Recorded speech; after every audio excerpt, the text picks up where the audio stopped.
I arrived at the secluded Airbnb on July 1st, eager for a peaceful retreat by the beach. The cabin was quaint, nestled among tall, whispering pines with the ocean just beyond. As I unpacked, I noticed the air felt heavy, almost oppressive, but I dismissed it as the weight of the coastal humidity. That night, I lay in bed, listening to the waves, but an unsettling sound caught my ear, a faint, rhythmic knocking. It seemed to come from the direction of the old, abandoned cabin I had seen earlier in the day. Curiosity gnawed at me, but exhaustion kept me in bed. The next morning, the knocking was gone, replaced by the cheerful chirping of birds. I shook off the previous night's unease and decided to explore the beach. The sand was soft and cool under my feet, the ocean a vast expanse of blue. As I walked, I couldn't shake the feeling of being watched. Turning around, I saw nothing but the swaying trees and the empty cabin, its windows dark and lifeless. The day passed uneventfully, with the sun setting in a blaze of colors over the water. As darkness fell, I prepared for another quiet night. But the moment the lights went out, the knocking returned, louder and more insistent. It seemed to echo through the stillness, filling the room with an eerie vibration. I got up, my heart pounding, and peered out the window towards the cabin. A shadowy figure stood in the distance, barely visible in the moonlight. I tried to convince myself it was a trick of the light, a figment of my imagination. But the figure moved, slowly and deliberately, towards the cabin. Fear gripped me, cold and sharp, but I couldn't look away. The figure reached the cabin and disappeared inside. I stood frozen, my breath shallow, unable to process what I had seen. The knocking stopped, and the night fell silent once more. I crawled back into bed, pulling the covers tightly around me, trying to ignore the nagging feeling that something was terribly wrong. The rest of the night was restless, filled with nightmares and shadows lurking at the edge of my vision. Morning came too soon, the sun's rays offering little comfort. I knew I had to find out what was happening, even if it meant facing the terror head on. As I prepared to leave the cabin, I couldn't shake the feeling that I was being drawn into something far darker than I could imagine. Determined to uncover the source of the strange occurrences, I steeled myself and headed toward the old cabin as dusk settled in. The path was overgrown, the trees closing in around me as if trying to warn me away. The closer I got, the more I felt a cold sweat prickling at the back of my neck. Finally, I stood before the cabin, its weathered wood and broken windows giving it an ominous presence. The door creaked open as I approached, and the air inside was thick with the smell of dampness and decay. Inside, the cabin was in shambles. Furniture overturned, walls scratched with what looked like desperate marks. As I cautiously moved through the dim interior, my foot hit something hard. Bending down, I picked up an old, dusty diary, the leather cover cracked and brittle. The pages inside were yellowed with age, filled with frantic handwriting. The entries spoke of past visitors who had stayed at the Airbnb, each describing the same eerie experiences I had encountered.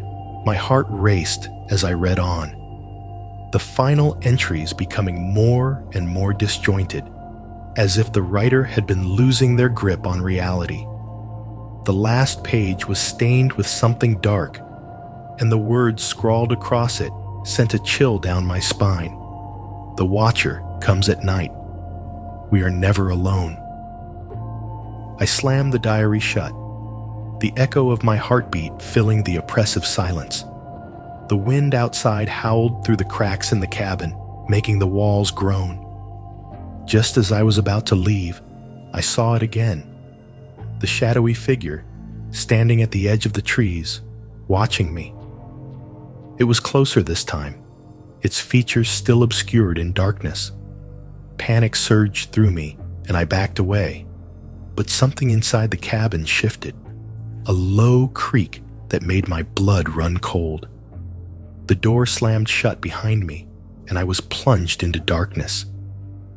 My hands fumbled for the flashlight in my pocket, and when I flicked it on, the beam landed on the figure outside. It didn't move, but I could feel its eyes on me, piercing through the night. I had to get out, but my legs felt like lead, every instinct screaming at me to run. Gathering the last of my courage, I bolted for the door, yanking it open and sprinting back towards the Airbnb. The figure remained at the cabin, unmoving, but I knew it wouldn't stay there forever.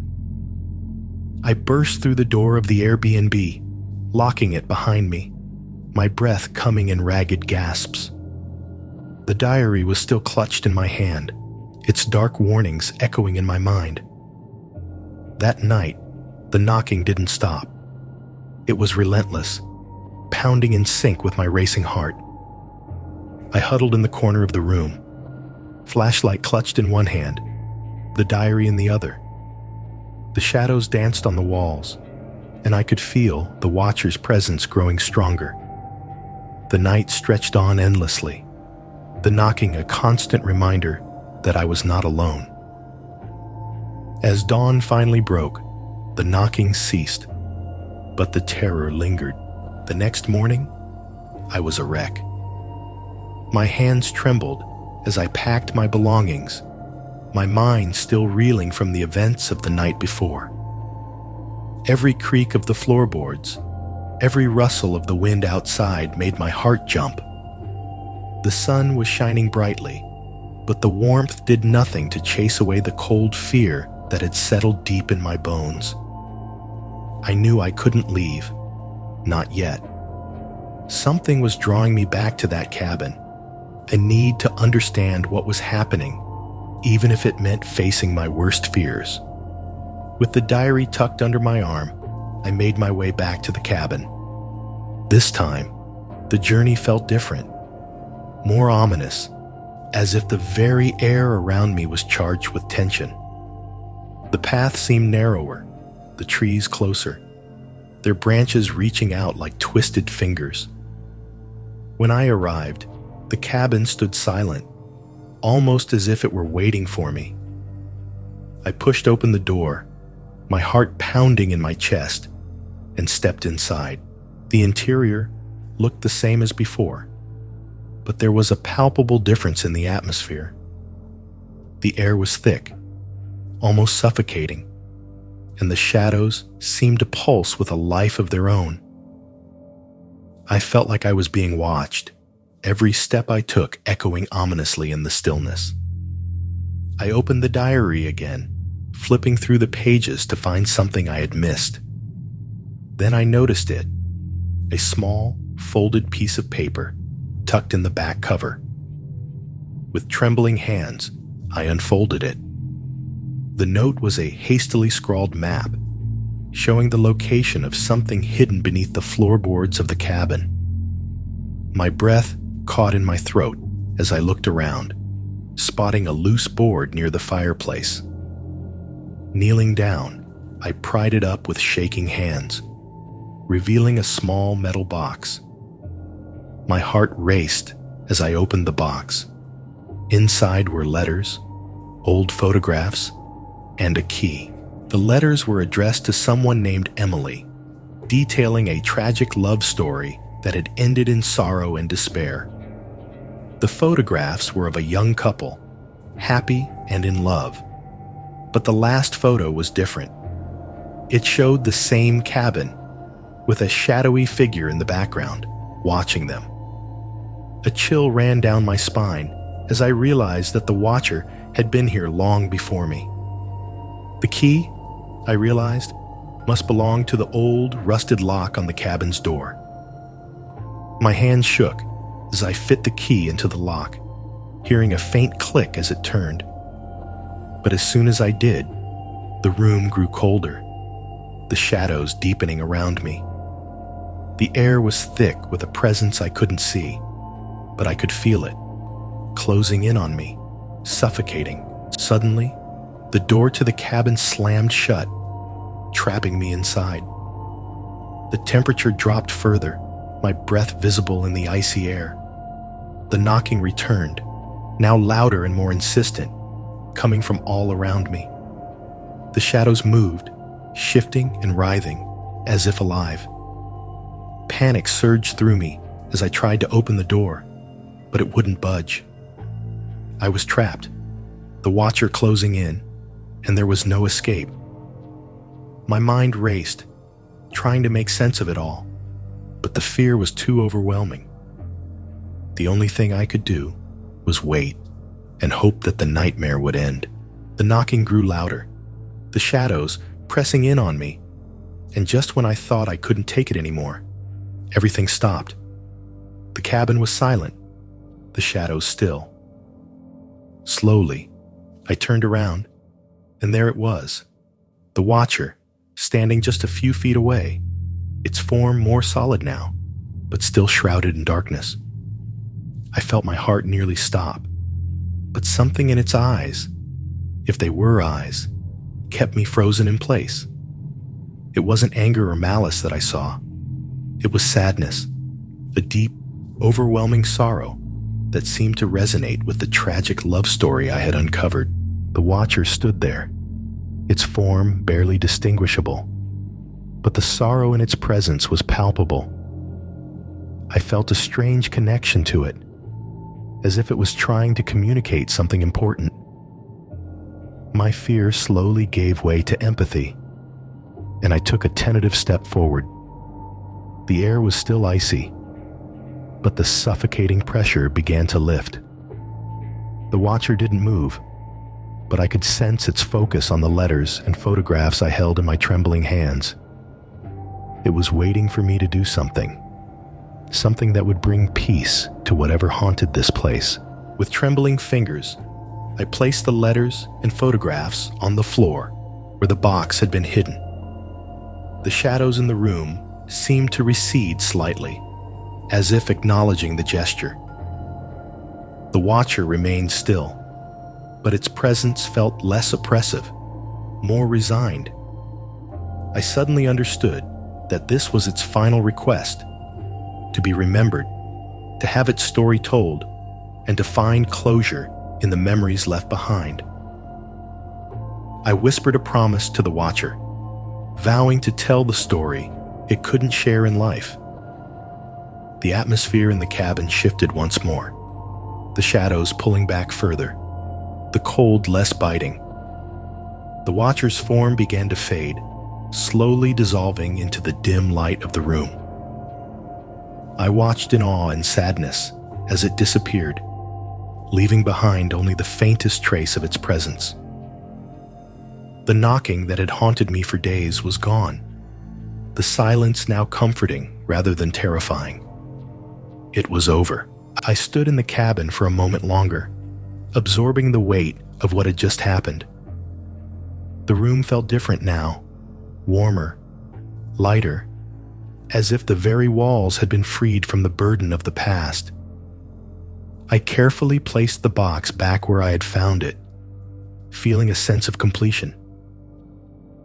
As I walked out of the cabin, the sun was beginning to set, casting a golden glow over the beach. The waves lapped gently at the shore, the wind whispering softly through the trees. I felt a calmness settle over me, a deep sense of relief that the nightmare had finally ended. Returning to the Airbnb, I packed my belongings with a renewed energy. The fear that had gripped me was gone, replaced by a profound sense of peace. As I left the beach behind, I took one last look at the cabin, now just a distant silhouette against the fading light. I knew I would never forget what had happened there, but I also knew that the watcher's story was now complete. The terror had ended. The next morning, I woke up to the sound of seagulls calling outside my window, the sunlight streaming into the room. The warmth on my face felt reassuring, a stark contrast to the cold fear that had plagued me the past few days. I packed the last of my belongings and took one final look around the Airbnb. It seemed almost ordinary now, just a cozy cabin by the beach, with no hint of the terror that had unfolded. But I knew better. This place had a history, one that I had become a part of. As I stepped outside, the fresh morning air filled my lungs, and I felt lighter, almost as if a great weight had been lifted from my shoulders. The beach was peaceful, the waves gently kissing the shore, the pines swaying softly in the breeze. I walked to the edge of the water, letting the cool ocean breeze wash over me, taking with it the last remnants of the fear that had once gripped me. The cabin stood in the distance, now just a silhouette against the bright sky, its presence no longer haunting. Before leaving, I decided to visit the cabin one last time. As I approached, I felt no fear, only a deep sense of closure. The door creaked open easily, the inside now bathed in the soft light of day. The atmosphere was different, calm, serene, as if the entire place had been cleansed. The diary and the old box remained where I had left them, undisturbed. I whispered a quiet thank you to the watcher, hoping that wherever it was, it had found the peace it sought. I left the cabin with a renewed sense of purpose, knowing that I had done what I could to honor the past. The drive away from the beach was quiet, the road winding through the coastal forest, leading me back to the world I had temporarily left behind. But something had changed within me. I felt stronger, more resilient. The terror I had faced had not broken me. Instead, it had given me a new perspective on life and the things that truly mattered. On August 5th, 2019, I arrived at a secluded beachside Airbnb, eager for a much-needed break. The place was eerily quiet, with the only sounds being the distant crash of waves and the occasional rustling of leaves in the wind. The cabin itself was charming, though a bit old-fashioned, with wooden floors that creaked underfoot and a musty smell that hinted at years of neglect. As I unpacked, I noticed an old, dusty radio sitting on the shelf, its dials worn and its antenna bent at an odd angle. Something about it made me uneasy, but I shrugged it off as just an old relic from another time. That evening, as I settled in with a book, the radio suddenly crackled to life. Startled, I looked up, watching as the dials turned on their own, settling on a station that played nothing but static. Then, through the static, a voice began to speak, distorted and distant, as if coming from the depths of time itself. "Time repeats," the voice said, over and over, trapped in an endless loop. A chill ran down my spine, and I quickly turned the radio off, my hands trembling slightly. The words echoed in my mind, unsettling me in a way I couldn't quite explain. The next morning, I woke up feeling disoriented, as if I hadn't slept at all. The cabin seemed different, though I couldn't put my finger on why. Everything was in its place, yet there was a nagging sense of familiarity that I couldn't shake. As I went about my day, a creeping sensation of déjà vu settled over me. Every action, every sound felt like something I had already experienced, but I couldn't recall when or how. The unease from the previous night grew stronger, gnawing at the edges of my thoughts. That evening, as the sun dipped below the horizon, the radio turned on by itself once again. The same static-filled voice spoke, repeating the same cryptic message. Time repeats, over and over, trapped in an endless loop.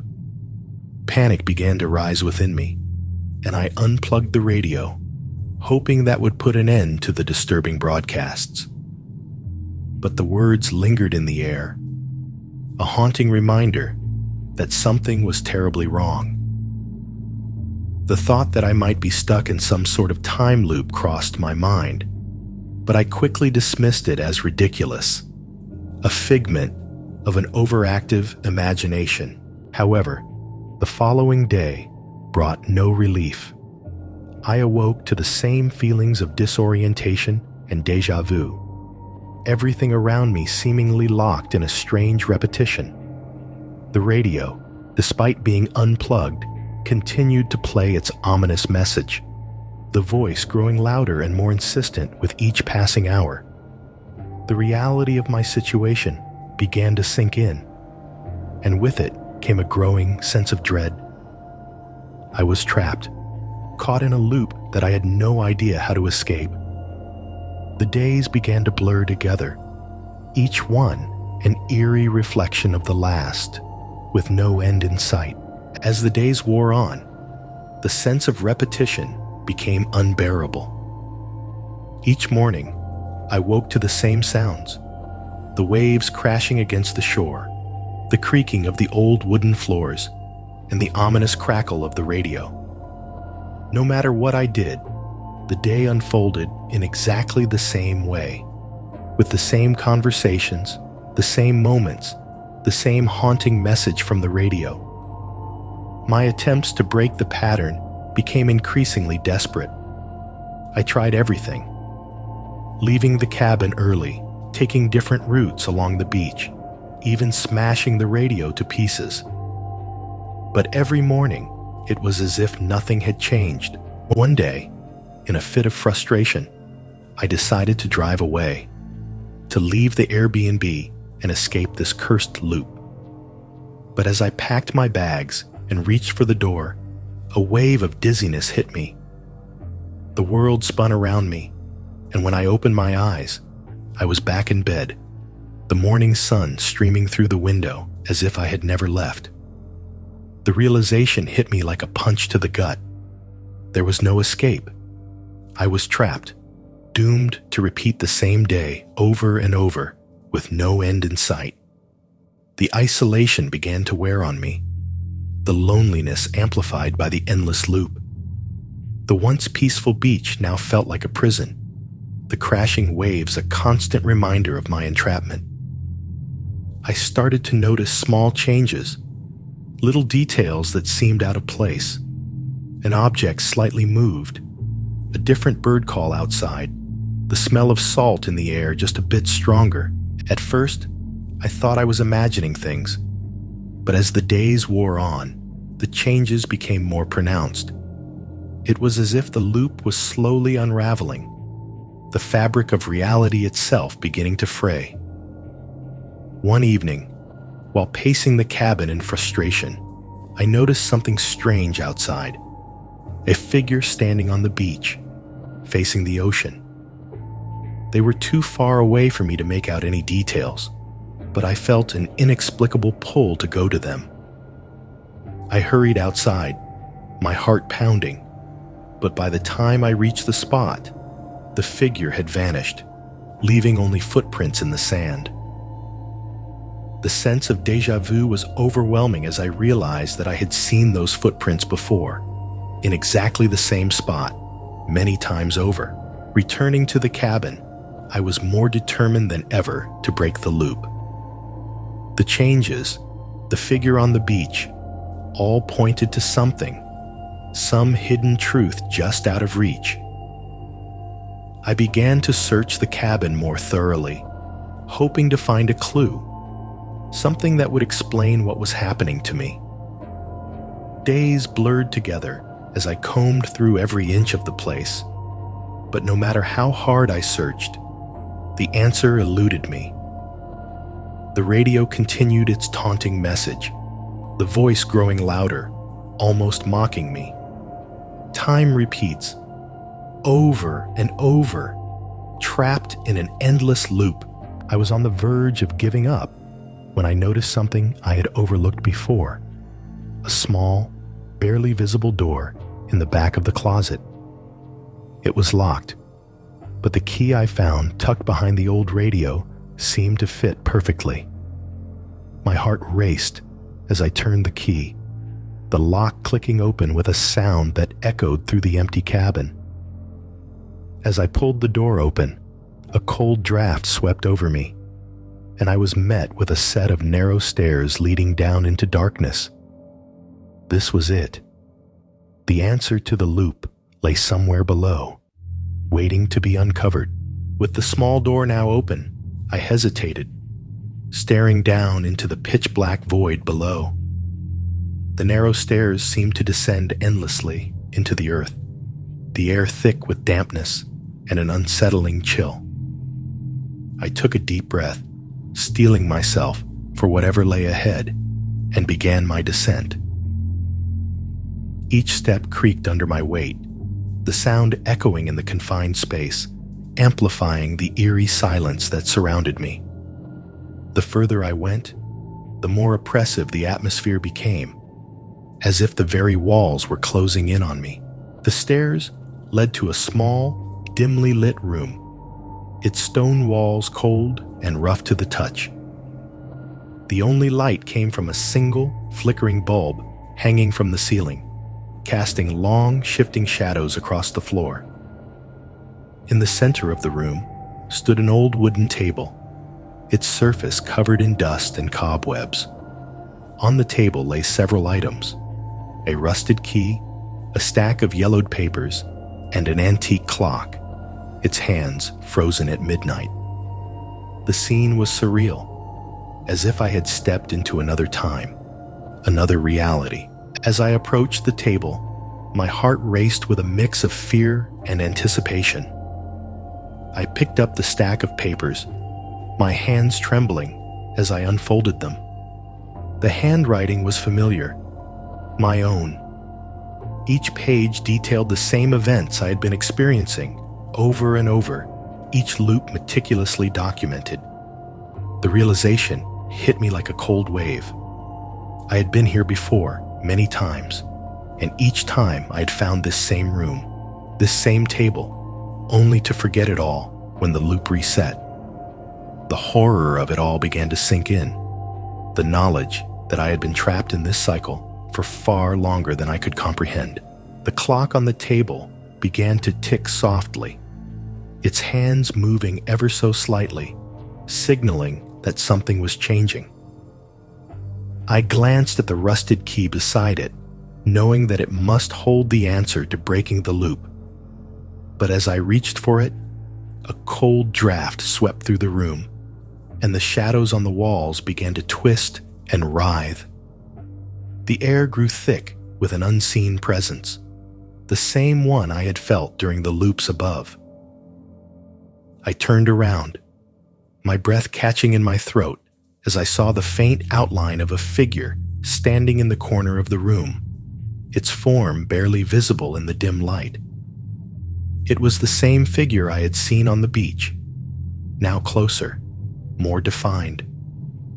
The figure remained still, watching me with an intensity that sent chills down my spine.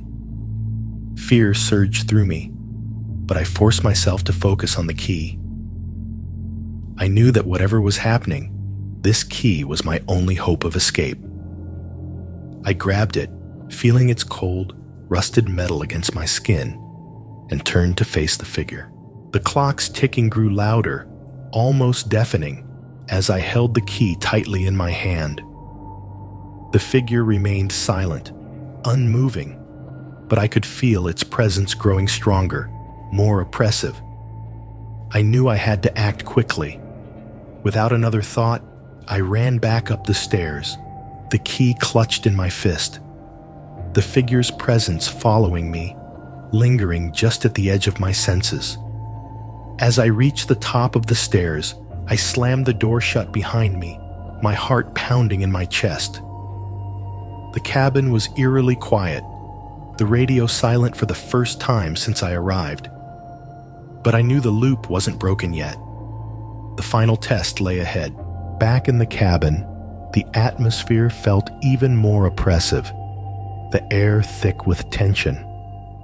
The key in my hand felt heavier than before, as if it carried the weight of all the loops I had endured. I looked around, searching for what the key might unlock, knowing that this was my chance to break free. My eyes landed on the old wooden chest in the corner of the room, something I had overlooked in previous loops. It was covered in dust, the lock rusted shut, almost as if it hadn't been opened in decades. My heart raced as I approached it, feeling that this was what the key was meant for. I knelt beside the chest, my hands trembling as I inserted the key into the lock. It turned with a loud click, the sound echoing through the quiet cabin. Slowly, I lifted the lid, revealing the contents inside: a collection of old photographs, a journal, and a small box. The photographs were of the cabin, the beach, and a few people who seemed vaguely familiar. Visitors who had come before me, all trapped in the same loop. The journal contained entries that mirrored my own experiences, each one detailing the loop and the growing despair of those who had tried to escape. The small box caught my attention, its surface intricately carved with symbols I didn't recognize. With a sense of dread, I opened it, revealing a pocket watch inside. The watch was ancient, its face cracked and worn, but the hands were still moving, ticking in sync with the old clock in the basement. I felt a strange pull towards it, as if it held the key to my escape. But as I reached for it, the shadows in the room began to shift again, the figure from the basement reappearing, this time closer, more defined. The figure's presence was overwhelming, filling the room with a cold, suffocating energy. It seemed to be drawn to the pocket watch, its shadowy form reaching out towards it. Fear gripped me, but I knew that this was my only chance. I grabbed the watch, feeling a surge of power course through me as I did. The figure recoiled, the shadows retreating slightly, but I could still feel its presence, lingering on the edge of my consciousness. The watch continued to tick, its sound echoing in my mind, growing louder and louder. With the pocket watch in hand, I realized that I had to make a choice: keep the watch and possibly remain trapped in the loop forever, or destroy it and risk the unknown. The figure seemed to sense my hesitation, its form growing larger, more menacing. The room grew colder, the walls closing in around me as I struggled to decide. In a moment of clarity, I knew what I had to do. With all my strength, I hurled the pocket watch against the wall, the glass shattering with a deafening crash. The shadows exploded outward, filling the room with darkness, but then everything went silent. As the darkness engulfed the room, I felt an overwhelming sense of weightlessness, as if I were floating in a void. The world around me seemed to dissolve, the walls of the cabin fading into nothingness. The ticking of the pocket watch echoed in my ears, growing softer and softer until it was completely gone. For a moment, there was only silence, complete, absolute silence. I couldn't tell if I was still in the cabin or somewhere else entirely, the concept of time itself seeming to slip away. Then, slowly, the darkness began to lift. The cabin reappeared around me, but it was different now, brighter, more vibrant, as if a veil had been lifted from the world. The oppressive atmosphere that had hung over the place was gone, replaced by a sense of calm and tranquility.